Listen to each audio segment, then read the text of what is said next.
আধিপত্য বিস্তার, মাদক কারবার ও অন্যান্য অপরাধমূলক কর্মকাণ্ডের মাধ্যমে ক্যাম্পাসগুলোকে আবারও অস্থিতিশীল করে তোলা হচ্ছে।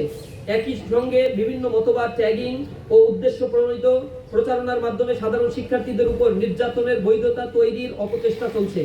যে দলীয়করণের বিরুদ্ধে দেশের সাধারণ মানুষ রায় দিয়েছে, আজ সেই একই ধারাবাহিকতায় বিশ্ববিদ্যালয়গুলোতে দলীয় বিবেচনায় প্রশাসক নিয়োগের মাধ্যমে শিক্ষাঙ্গনগুলোতে পুনরায় নিয়ন্ত্রণের চেষ্টা চালানো হচ্ছে। আপনারা লক্ষ্য করেছেন যে কয়েকটি বিশ্ববিদ্যালয়ে বিসি নিয়োগ দেওয়া হয়েছে, সবাই সাদা দলের পোস্টেড নেতা, বিএনপির কেন্দ্রীয় নেতা, এই পর্যায়ের নেতাদেরকেই বিসি পর্যায়ে নিয়োগ দেওয়া হয়েছে। ফলে স্বাধীন, নিরাপদ ও জ্ঞান চর্চার অনুকূল শিক্ষাঙ্গন গড়ে তোলার যে আকাঙ্ক্ষা নিয়ে শিক্ষার্থীরা অভ্যুত্থানে অংশ নিয়েছিল, তা আজ পূরণ হয়নি। দেশের এই জটিল রাজনৈতিক বাস্তবতায় জুলাই অভ্যুত্থানের আকাঙ্ক্ষাকে ধারণ, শহীদ ও আহত যোদ্ধাদের স্বপ্নের বাংলাদেশ বিনির্মাণ, গণভোটের রায় ও জুলাই সনদ অবিলম্বে পূর্ণাঙ্গ বাস্তবায়ন এবং গণহত্যার বিচারের দাবিতে বাংলাদেশ ইসলামী ছাত্র শিবির দেশব্যাপী ৩৬ দিন ব্যাপী বিশেষ কর্মসূচি হাতে নিয়েছে। কর্মসূচি ১, গণভোটের রায় ও জুলাই সনদের পূর্ণাঙ্গ বাস্তবায়ন। আওয়ামী ফ্যাসিবাদের আমলে সংগঠিত সকল গণহত্যার বিচারের দাবিতে দেশব্যাপী অদম্য জুলাই শিরোনামে মাসব্যাপী বিক্ষোভ মিছিল ও সমাবেশ আয়োজন।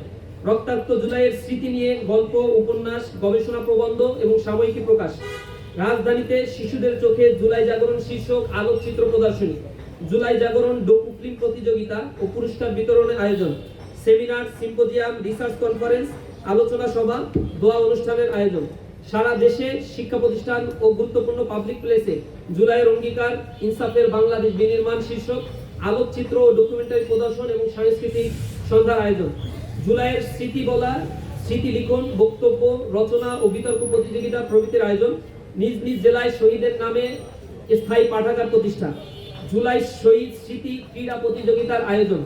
শহীদ পরিবার, আহত ও আন্দোলনে অংশগ্রহণকারী গাজীদের নিয়ে লাল জুলাই শীর্ষক সাক্ষাৎকার গ্রহণ ও পডকাস্টের আয়োজন। শহীদের কবর জিয়ারত, শহীদ পরিবার ও আহতদের সঙ্গে সাক্ষাৎকার এবং মত বিনিময় ও জুলাই দেশব্যাপী জুলাই গ্রাফিতি অঙ্কন। ইকোস অফ জুলাই শিরোনামে ৩৬ দিন ব্যাপী অনলাইন ক্যাম্পেইন পরিচালনা করা।